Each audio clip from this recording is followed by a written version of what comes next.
the keyboard to the boardroom, this is the Business of Esports.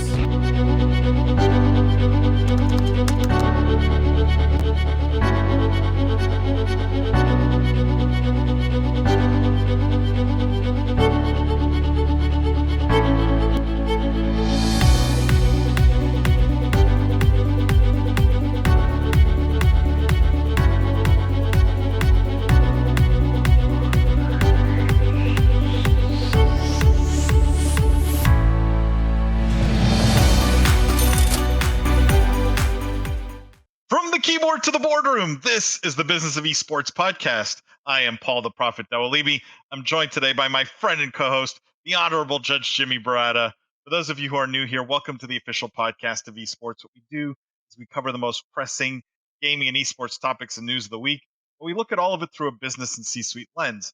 We dissect, we analyze the business implications of everything happening in this industry.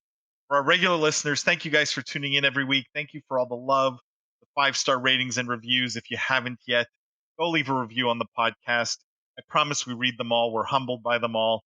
Or even better, share the podcast with a friend, a colleague, someone you know who's interested in the gaming and esports space, or maybe should be interested in the gaming and esports space. We really appreciate that as well. Jimmy, how you doing this week?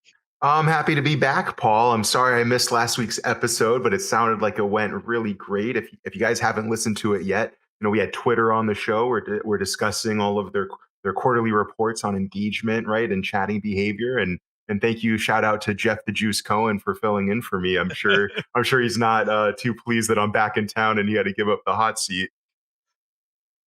It was a fun episode, and Rishi from Twitter definitely had some interesting insights. So I do agree everyone should tune into that. How was your week off, though, Jimmy? You were fishing, right? I saw pictures of very, very large fish. Yeah, this was not VR fishing, right? This was real life. Maybe one day that would save me a full day of travel on the front and back end. But I was deep sea fishing off the western coast of Canada, about an hour flight south of Alaska. We went for halibut, salmon, bunch of different things. My wife's family does it every year, so it's a really fun experience. And Paul, I don't take a lot of time off, so it was actually really relaxing to completely disconnect. Even the Wi-Fi at the lodge is spotty. But it's off the Haida Gwaii Islands. It's incredibly remote and truly a beautiful place. But did you get an achievement for any of the fish you caught? No NFTs of the fish you caught. None of this. It was just catch and release. It was all real world fishing. Nothing. I own about 150, 200 pounds of actual fish in my freezer, okay. But nothing that I could put on open sea, unfortunately. That is unfortunate. It therefore has no value, is the conclusion of all this. But no, it's so good to have you back. We do, though, have an amazing guest this week. We have none other than Bobby Baird, who is the leading customer success at StreamHatchet, and can't wait to have him talk about StreamHatchet on the show today. Welcome, Bobby, to the Business of Esports Podcast. Hey, everyone. Thanks for the invite. Excited to be here. Bobby, for our listeners who maybe don't know about you, don't know about StreamHatchet, would love a little bit of your background, why you got into gaming, how you got into gaming, what you're focused on at StreamHatchet, what StreamHatchet does, what they're all about. Would love a little bit of the background. Yeah, absolutely. So I can kind of give you my elevator pitch of like how I ended up at this fun little data company. So I started my career and kind of my career at esports actually at the same time. I think like 5 years ago now. I started as an intern at a marketing agency called Player 2. Had never heard about esports before. Knew nothing about like competitive, but definitely played a lot of video games. Had an Xbox. I think I spent a lot of my college time like either playing Smash against my friends or playing like Counter-Strike, stuff like that. So I got this opportunity. John Pierce was the guy who kind of gave me my first shot. He took a look at some essays that I wrote for him just on different kind of marketing campaigns that had happened. He said, "All right, you can write, but what do you know about esports?" And I'm like, "I play Battlefield." And he's like, "Well, that's not an esport, but let's give you a go." I worked for him for about a year. One of his clients that he was consulting for was a holding company called Millennial Esports, formerly, that had owned a subsidiary called StreamHatchet, which was this small kind of rinky-dink little data company that was doing some cool stuff with the Twitch API. Um, I got involved as like their first kind of like marketing resource. Joined Jake, who was the first sales resource there, to kind of support him on the marketing side. Started writing in a couple newsletters, and then years and years later, time has flown. It's kind of graduated from like a little startup in the gaming space and a more of like a small business. We work with about like 80 of the top businesses across like the esports and video games industry. And then that client roster includes like your likes of Riot Games, Activision Blizzard, Team Solo Mid, Microsoft, Nestle. So a lot of fun companies that are both endemic to the space and also kind of dipping their toes in, trying to understand what the heck to do. And Bobby, I would love a little bit of like, um, where does StreamHatchet fit in to the ecosystem? From like, could you talk to me a little bit, because data product is a bit vague. Like what? Why do people come to StreamHatchet? Why do people come to you? Why do companies talk to you guys? What usually is the problem they're trying to solve? So I'll give you the fun answer, and then I'll give you the real answer. The fun answer is we make really pretty PowerPoints. I want to get a T-shirt Okay. that actually says that. That's something I've been pushing for a long time. Really, what we do is we help companies kind of make sense of like live streaming audiences around either esports events, content creators, or games. And so, why a company would come to StreamHatchet, the first use case, like if I'm an esports team, content creators and like my streaming audience are really like the lifeblood of the media that I sell. So it's really important for them to, number one, be able to kind of like pull that all together into a really concise report where they can go back to a brand or a marketing agency and say, hey, here's our social reach across live streaming. 80% of our audience is focused around content creators. 20% of our audience is more hardcore fans watching us for some of the biggest esports broadcasts globally. So that's use case number one. Use case number two, in the case of like an Activision, is like it's a huge endeavor to market those Call of Duty titles and other titles that they're launching. Streaming is by and large the most effective way to do that. I think gaming creators, as opposed to cardboard cutouts in GameStop, which you'd be surprised, a lot of CMOs still think that's good marketing spend, as opposed to your Nick Mercs, your Tim the Tapmans of the world. So it's really important for them to be able to kind of scout that talent, figure out who's going to be the most like authentic, even though I hate that buzzword, the most authentic for that kind of campaign. You don't want to pay like, I think he's hilarious, but like Ludwig is probably not a great brand advocate or supporter creator for like Call of Duty, versus like a Nick Merckx, who would be a great kind of content creator around that. And then the final use case, which is my favorite, although it's the hardest, is you have tons of brands coming in saying like, I know I need to do something in gaming. I'm getting hounded by my CMO. I have no idea what to do. Can someone just like put that together in an objective sense and tell me what the true objective values are around this esports property versus this esports org versus this talent agency versus whatever? Like, tell me what I'm getting, and then help me understand what is most valuable for my campaign, because reach isn't always the most valuable metric.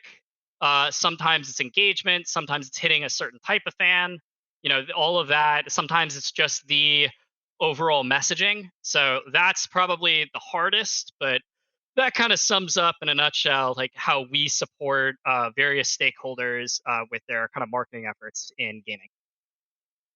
Have you guys, given this the expertise and very specific expertise around streaming, do you feel like we have settled on a standard way of measuring streaming audience? Like, I feel like this is one of these unresolved black boxes still in gaming and esports and in the streaming world specifically. Do you guys feel like you have solved that, right? Like that you can very accurately measure both the size, value, however, like whatever the metric is of those streaming audiences consistently across platforms, across Mhm. geographies, etc.? Um, yeah, I want to say yes and no. It's kind of like a moving target, Paul. Um, it would be awesome, across any media if you could just boil it down to like one metric. I think typically the way we approach that question is like, here's all these different metrics, here's all these KPIs. What's important for you? If you're looking from like an esports side, I think it's a little easier to do that, but even then it's a little more nuanced. And I'll give you a great example of that. So if we're looking at something, if we're trying to do a comparison just on like a metric like AMA, average concurrence, whatever you want to call it, I think AMA is the more professional term, and we're comparing something like Fortnite Challenger Series to or Champions League, I forget what it's called, to like Call of Duty League, right? One way of looking at that is I can say like, hey, I'm just going to look at like the main Epic Games channel or the main Fortnite channel, and then I'm going to compare that to the main Call of Duty League channel. Okay, the Call of Duty League channel is like way bigger. That's where I want to put. If I'm just measuring that one metric again, it's really easy to say this is bigger, this one's not. Then let's like back up and let's think, okay, now there's all this co-streaming that's happening, right? There's like a million feed, maybe there's a million feeds for Fortnite, but there's like 10 for Call of Duty, right? Now I'm gonna get the same number, but it's kind of presented to me differently. It's gonna have a different meaning, right? So one kind of pro of co-streaming is like I just 10x my audience, right? I've also created a lot of different like styles or like variety and kind of flavors of content where it can actually engage more viewers. Like if you look at Valorant, who I think has done a great job of kind of pioneering like co-streaming within esports and really making it meaningful, like they've really adapted that well, where you can look at the well, previously I think you could look at like the Shroud broadcast. Obviously now he's a pro for Sentinels, but you could look at that and you would be able to appreciate his commentary over the game versus like the main commentary. Here's the con of that, where you're kind of selling something different. Obviously, like the further you are away from like the premium content, potentially the less immersed you are in advertising and branded content, right? Yep. So if I'm looking at the Call of Duty League channel and I'm watching that, I mean, I'm immersed with the broadcasters. We can go to the powered by Intel Insights, whatever segment, and I'm really getting that Intel messaging. But if I'm watching a co-streamer, there's a little bit of a disconnect between that. The streamer might be talking over that branded content. They might be talking about something that's completely unrelated to the content, right? So the value of that is different. Then we can try to back up, and I'm sorry for giving a long-winded answer and making this even more complicated. But now let's just look at like I'm TSM and I'm selling my property apples to apples with the Call of Duty League. Okay, if we're looking at AMA, TSM as like all of these streamers across all these platforms versus Call of Duty League, the Call of Duty League is going to have like a much larger AMA, but it's only at like very specific moments and it's like less overall content versus the TSM bucket, you have a much lower AMA, but it's across thousands of streamers on thousands of different platforms on thousands of different devices. So, in terms of like, is there a way to boil it all down to one metric, i.e., uniques, which is what everybody asks for, but that's never going to happen because it is impossible to get YouTube and Twitch, two companies that are like adamantly opposed to just open up and deduplicate that. That's just never going to happen. Um, it's not that's not going to happen. And so instead, like what's important for marketers or whoever to understand is like, here's all these different KPIs. Here's what they mean. Here's what's valuable for me. Here's what's valuable for the story I'm trying to tell. Bobby, do you find that the brands um, have less of an understanding of streaming metrics in general? Like, do you find that a lot of your customers are coming to you guys because there's a larger education gap with brands from a streaming perspective versus like, they all understand page views or unique visitors. They all understand views on YouTube videos, but streaming really is a very different animal, right? You may have someone who comes into the stream, spends an hour there, then tunes into a different stream and comes back, and like, how do you count these things? And um, do you find that the gap is bigger with brands from an education standpoint, or they're caught up? I think we see it everywhere, Paul. It's not necessarily just with brands. Like, I'm not going to name who, but I remember a couple of years ago, I had a very endemic gaming company asking me for viewership stats around. It was like AMA around a like major award show, and they were doing a calculation around like AMA that was just really different than ours. And essentially, what they were doing, and I see this all the time, is like you have people who take kind of like the average concurrence of different feeds, and either they add them together or they average them, and that's not correct. Like, the correct way to do it for like proper AMA is you really measure like the average audience across all feeds, so YouTube, Twitch, co-streamers, Facebook, potentially television. China's a whole nother issue. Like, measure that all from minute to minute, the concurrence at every minute, then you take the average of that. So I don't think it's like an issue with just brands. I definitely think that a lot of the brands that we come to, or come to us rather, um, do kind of want us to, number one, just like do that calculation for them, because it's a really tough calculation. There's a lot of, we joke that we're like the kings of counting the beans, because there's a lot of beans to count, and it takes a lot, and it's a lot of work. Um, and there are other parties that do that, but I think the other reason they come to us, which you kind of touched on, is like, what's happening within the stream, and it kind of drills that second point I talked about earlier, where there's different streaming metrics, right? Like, you could just look at, if we're just talking concurrence, right? Like, you could just say, hey, here's the average concurrence of like this day for this content, right? But then you can also look at like, hey, I'm going to like actually cut up those content segments, and I'm just going to look at like the average concurrence of matches. I'm just going to look at the average concurrence of branded content. I'm just going to look at the average concurrence of pregame. I'm going to look at just the average concurrence of this platform, co-streaming, da da da, right? There's all these different ways that you can kind of look at the data. And then additionally, a capability we have that's super neat is we can actually do some like retention analysis on our side. We have some cool data where we can look at like, hey, is this average concurrence? Is this audience that watched this esports stream?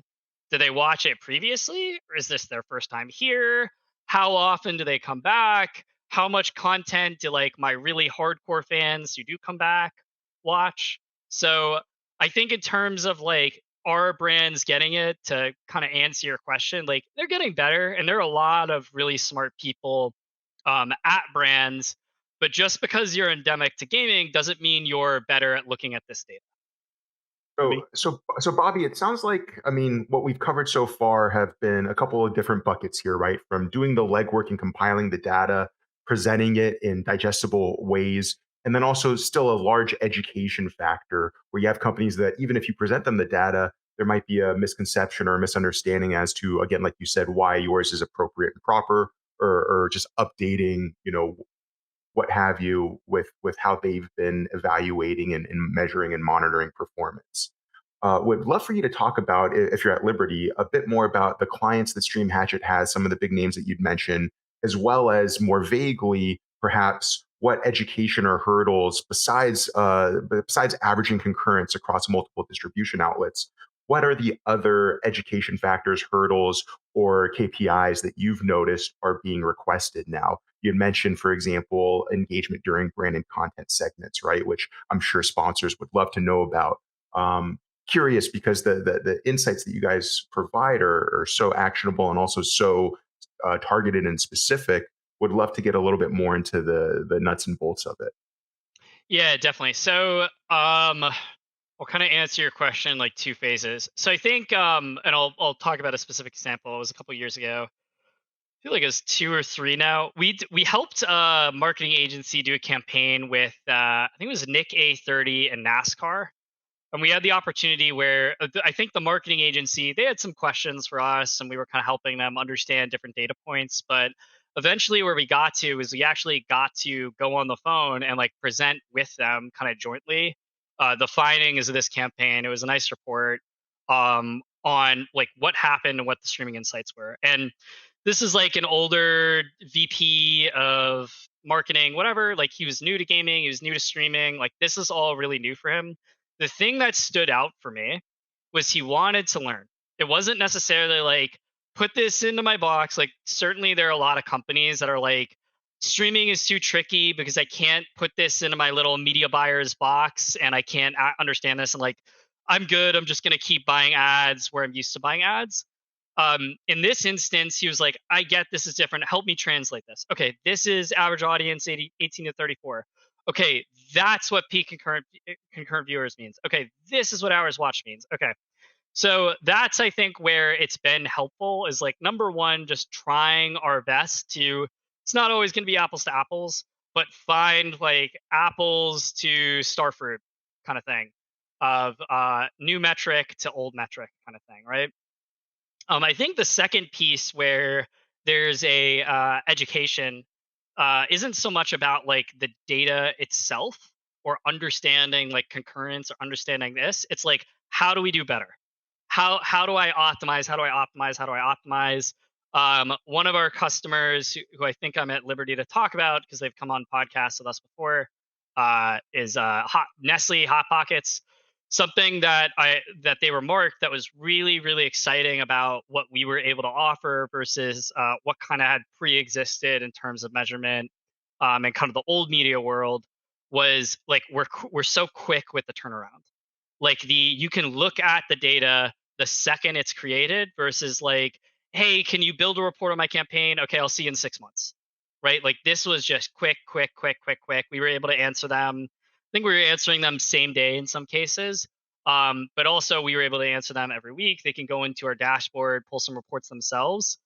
And what's been valuable for them and for another couple brands, and I'll point to this insight because it's available in our report, is like how do we drive more engagement on Twitch as opposed to just viewership? So something that's been there for years is there's a Doritos Twitch emote. I don't know if you've ever seen that, but that is like by and far like the most chatted about like food brand on Twitch, and it's because they have that emoji, and gamers are just using that over and over again. So we've pointed that out to numerous different companies who are kind of either selling physical products, food and beverage, whatever it is, CPG. We're like, go make an emoji, go be part of the chat, go be a meme. And that's something that's really resonated with them. So it's like, not there's a like help me translate the data, help me understand the data layer, and then there's a like, okay, I'm sold. I want this to like land. I want this to be a really strong campaign and like hit home. I want to be endemic. How do I do it? How do I optimize? How do I get better? What did I do wrong? That's something that I think a lot of marketers are asking all the time is like, does Twitch feel good about our content? What are they saying in chat? Like one of our other fun exercises that we've done is like we've built like a very rough and it works like sentiment analysis for Twitch, which is like really hard to do because of just how chaotic Twitch chat is. But what we also do for brands is like we will read the chat messages. We will try to translate that and add some kind of data layer to like, hey, people are talking about you versus people are talking about you in a good way versus like you need to do something different. I just because you had mentioned Nestle, I want to do a quick shout out to Brian Waddell, episode 166 on the Business of Esports podcast. One of my favorite episodes for our listeners to go back and take a listen. Bobby, I mean, are there other clients that you can compare Nestle to that have maybe different needs or concerns or other than optimizing, or is that something that you see as pretty consistent across your clients? Also, if you're at liberty to discuss any of the other ones, but I know some of this is not. I could talk about the ones I could talk about. I think I could talk about Riot for like years, and like all they care about is esports. They've been a great partner. I think they've been with us for since like 2019. It's really a lot about optimization. There's not only just an optimization from a sponsorship standpoint, but from a content standpoint, right? Like these leagues want to grow. They want to understand like what Twitch viewers want and how they consume content. One of the ways where we've been really helpful to them is like on the co-streaming front. This is as I kind of mentioned earlier, like there are pros and cons of co-streaming, right? And especially if you're like not familiar with the idea of like someone else touching your content, someone creating transformative versions of your content, like that's a very scary thing for a lot of executives who aren't as new to this whole Twitch, YouTube gaming thing, right? So where we've been really helpful for them and other kind of companies that have invested heavily in co-streaming is like just understanding the impact of that, if that's growing, who is growing, who are good co-streaming partners versus who aren't good co-streaming partners. That I think has been invaluable and one of the reasons they've stuck with us for years, other than I think they enjoy just stomping on us in Valorant matches in our off time. But you know, One more quick shout out there to Matt Archambault from Riot, episode 68 with us live at PAX. Paul, that was, I think, one of your first live event episodes, not in studio. So that was a fun experience for us. And we love those guys.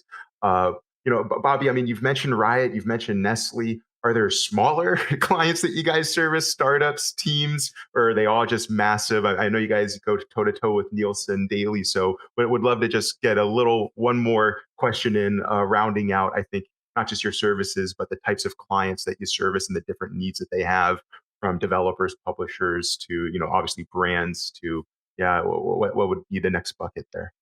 I mean, I think we work with companies of all scales. We're still like a growing company. Like we got like 80 something customers worldwide. And there are definitely a lot of like big, like 10 cents, whatever the world. But I do like our small customers. We work with I wouldn't really call them small anymore, but we definitely work with FaZe Clan, who just IPO'd. They're great to work with. Tribe Gaming is one that we've worked with for a while. I think like our smaller customers are a little more lean. They have less to focus on, so they're kind of like lighter touch in the essence of like the level of service we provide to them. But it's still great to kind of talk to them, and they'll pick our brains every once in a while. Like, what do you guys think of Metaverse? What do you guys think of Roblox? Is there a streaming opportunity around Roblox? Is there this? So Tribe Gaming is they've been with us for a long time. They're a smaller mobile focused esports team, but really enjoy working with them. We had Tribe on also, actually. You keep hitting all the same buzzwords, which is Small kind of world, funny. right? Yeah. Episode 143 uh, with Chief Pat. Oh, I'm sorry, Paul. If you wanted to hop in, go for it. no, go ahead. I wanted to switch gears a bit. I wanted to talk about China, Bobby, because this is a recurring conversation on the podcast. Some of the numbers that we see out of China, and we obviously report on them and we discuss them on our weekly news show. And all of those conversations inevitably end with like, we're not really sure we can trust the numbers here, right? They seem really big. We're not sure if that's actually what they are. Is there funny business going on? Is that like, Mhm. how much do you guys have to deal with that? And I'm just curious to get your take on it, right? Like, should we be trusting everything we're seeing out of China from a numbers perspective when it comes to audience and streaming and all these things, or is there a more nuanced approach that we should be looking at these numbers with? Uh, that's a great question. I think having a level of skepticism and critical thinking with any data and any number is just good to have across the board. Um, we do pull in third party data from Chinese platforms that we pull for our customers, but we wouldn't try to do like an apples to apples comparison. Like we think it's valuable for we call it like heat number or like heat score instead of average concurrence, just because like we understand that there's an audience there. Um, how it's calculated is very different than how like Twitch, YouTube calculates the numbers. But even then, like there are discrepancies between how Twitch counts a unique and how YouTube counts a unique viewer. Excuse me. Um, so there, I feel like this is a tricky question. There are the numbers that you can trust from China. I mean, there are numbers you can't, but I can assure you that the data that we process on behalf of our customers, like there is a very rigorous um, fact checking and critical thinking process if you're looking at like the proper rehearsed prepared numbers by esports leagues.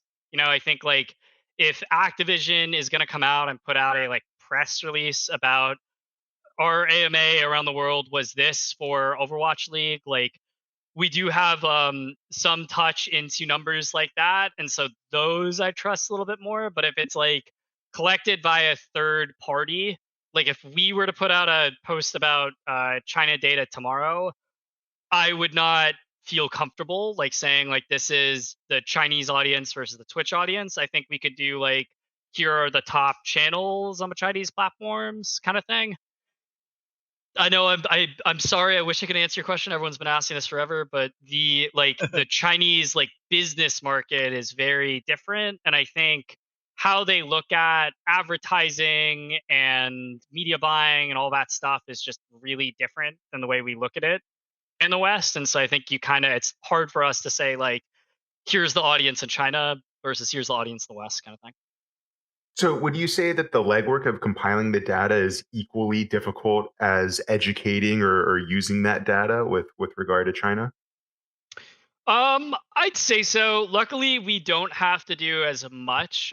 Like we don't touch a ton of Chinese data throughout the year. I would say like we touch a little bit of it. Um, Luckily, I'm not the one. I think typically like our customers are more the ones that have to kind of do that. Kind of like this is why this should be calculated like this, and this is this, this is this. Like we just make the pretty PowerPoints. Um, yeah. I just want to sort of broaden this topic to, you know, differences in dealing with different geographies, not necessarily China, but like when you're looking at data from Europe versus from North America, like are you guys weighting these things differently? Are you, is there any process that goes into segregating data geographically and treating it differently from a streaming perspective? Yeah, it's a great question. I think it depends what the like intention, like how you're going to use the data, right? So from just looking at like different markets, if you just want to analyze like is the European region growing versus the North American region versus whatever, that's probably a little more apples to apples where we might do an analysis and go like, okay, how are all of the major leagues in Europe doing with all these different language feeds versus the leagues in North America versus the league in South America versus the leagues in Southeast Asia. And like then we can look at different kind of insights of a data. Like we might say like, hey, like console titles or shooter titles from like an esports perspective have grown massively in popularity in like North America and Europe. Battle Royale and kind of mobile titles and mobile gaming is still huge in APAC, and that's grown tremendously, right? Then there's like the media valuation component of that, where you might look at, then you want to assign like, okay, what's the value of that audience? We would assign like different CPMs depending on different audiences. Like it kind of depends on like how a media buyer is putting together a campaign.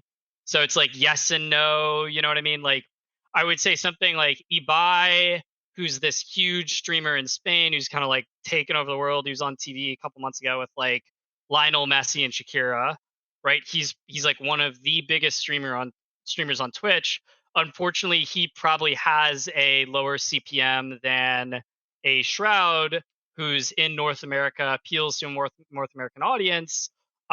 His audience is going to have a higher earning and spending potential than the Spain audience. Or Loud, which is a huge South American esports team, has blown up. They might have like a larger audience and they might appeal to more viewers across different geographies, but their CPM might just be lower just because of kind of where they're based. Interesting. Before we get to everyone's favorite new segment, I just wanted to ask one question because we were talking about it before the show. And this is something that I've always thought someone needs to be doing, and you guys are doing it. Can you talk about the Valorant tournament, Bobby, that you guys are hosting? Oh my god, Because I've I been know this is waiting not all your core day business. for my shameless plug. This is not our core business. So like we've there are a bunch of different ways like advertise whatever you're doing right in gaming, especially as a B2B company. Also like something that I have been missing forever and ever and ever, where I always like I'll match up with people in Discord every once in a while and I'll go, oh, you play Valorant, or I'll go to like a B2B event and I'll be talking to someone, I'll be like, you have a Discord? Like it's almost surprising to me sometime at this point that like people actually play games, they build their own computer, like whatever. Um so we just kind of were talking around. We're like, it'd be great if like we just could bring all these different people together that we talk to, and like let's just have like a super casual, fun Valorant. We picked Valorant because it's a free to play game, and like the processing power required to run it isn't like immense. We might do Rocket League for the next one. We might do Warzone in the future. But like, wouldn't it be great if we just put all these people together and like have like a little like tournament for fun? We've gotten a pretty good turnout so far, much better than anticipated. Because we haven't done like any like quote unquote marketing around it other than kind of like word of mouth, like pass this around, pass this around. The fun thing that we are going to do with it at the end is like the final two teams to kind of like place and get through. We're actually going to do like an actual like esports broadcast of. If I don't make it through, then you'll get to see me actually like casting play by play with Jake. I based on the elos and kind of like rankings that I've seen come through, I think that's probably where I'm going to be. I think I saw like an ascendant come through and a couple golds. So, but yeah, it should be great if you're interested in signing up. You can DM me. I think we have a post on our like LinkedIn. I think I have a post on my LinkedIn too. I'll probably pin it today. This is on East Coast servers, because I was going to say there's a lot of very lucky people. Lucky that I'm not on the East Coast anymore. That's a TBD. That's like that's an Alex problem, as I say, who's not here. Alex is one of our customer success guys, and I'm like, okay, you go figure out the specifics. Like, I'm just the Got idea it. here. I'm creating the fire. You need to put it out. I think it's really smart to have a bunch of industry people, business people going at it in Valorant. I think it's brilliant and sounds like a lot of fun. That brings us to everyone's favorite new segment. That's Judge Jimmy's cross examination. Those of you who are new here, the way it works is Judge Jimmy's going to ask a few rapid fire questions. The purpose is to get to know Bobby better as a person, as a gamer, as a business person. Judge Jimmy, take it away. All right, Bobby, just a couple quick ones for you. Like Paul mentioned, I know you're talking a little bit about Valorant, so I'm going to broaden this first question to what is your favorite game, not just right now, but of all time? I didn't realize video games were supposed to be fun because I play League of Legends. So, but of all time, like I think the game I've like if I'm just trying to enjoy a game and play it by myself, I'd say like Wind Waker was pretty fun. That's kind of like an old Nintendo game. If I'm playing games with my friends, it's probably like League or Valorant. But half the time I'm enjoying that, half the time I'm like kind of pounding my head against the desk and going, "Why did I download this game? And why have I spent so much on a free game?" All good points. I don't think we've had a Wind Waker answer here. That's wonderful. And I'm interested on this next question because partially because of the data you guys collect and the deep insights, which might influence your answer here. But as far as crossover collaborations between games and other IP or brands, i.e., Fortnite Balenciaga, think Call of Duty and Die Hard and Rambo skins, what's your favorite crossover collaboration? Unfortunately, I feel like a riot shill, which is probably what I am at this point. I think the coolest thing was like the Louis Vuitton, like True Damage, whatever, or like they did like the K-pop thing. That stuff has been really cool because I can actually show my girlfriend that, and she Yeah. like understands, and she's like, wait, like this is like a thing, like this is like real, and I'm like, no, no, no, no, no, it's not. Like this is not, my job is not real, kind of thing. But she's like, no, no, no, this is like a real thing. Like people watch this, so that like that I guess like the Louis Vuitton stuff, It's a great one. No, I still want that trophy case just because. I know, right? It looks nice. What I love too, like you said, it brings us into the mainstream and becomes more tangible. What I love about that one was that there were enough goods for everyone to purchase, unlike the Gucci Xbox one, which was also cool, but they had only 100 pieces. And I was like, I'm never going to get one of these. So sorry, my little rant there. Please. back to Bobby. Here's actually my favorite one, and I always ask is, what's your go-to gamer snack or drink? Ooh, that is a really good question. Can I say beer on the podcast? Absolutely. Is that okay? Which beer? It Or do kind you of switch it up? changes. I really like I probably the fuel that helps me like go is like Fat Tire's pretty good, and then every once in a while like indulge and buy like a game fuel or like a Red Bull and stuff like that. But then like I really also like, it's like Golden Monkey Victory. I I don't don't think know I've if you had guys that have heard of one. that. No, I It's haven't. like Yeah, 9%. But it Oh, like dang. ruins your ability to play the game properly. But it's fun. Yeah, slowing reaction time while playing an Yeah. FPS. Interesting choice, but I'll give it to you. All right, let's go. Last one here. I'm going to broaden because we've talked so much. Well, we talked a lot about just streaming in general content, and the different need for data from some of your different clients. A lot of this that we're talking about, this technology, this user behavior, are building into the metaverse, of course. Just want to get your quick temperature. Are you on the fence? Are you excited? Are you not a fan? What do you think about the current structure and the future of the metaverse as we see it today? Jimmy, you're the second person to ask me about this today, and I have to answer It's an another. And early I have day to give already. another.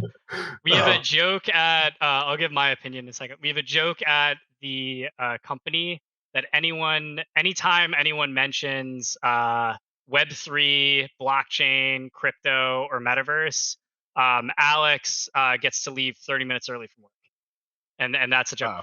In terms of my opinion about it, look, it's definitely where there's opportunity. I own an Oculus. I've done VR chat. It is fun. I think the commercial opportunity is essentially it allows game publishers and game developers to outsource their revenue generation, because most of their revenue is coming from like in-game cosmetics or skins or whatever. So they outsource that to the community. They get a tax, and then in theory they get to like just work on making their game better and more playable, right, which would be good for everybody. I think it already exists in some places. I think some companies are going to do it better than others. I think there's opportunity. I like Roblox, I like Fortnite.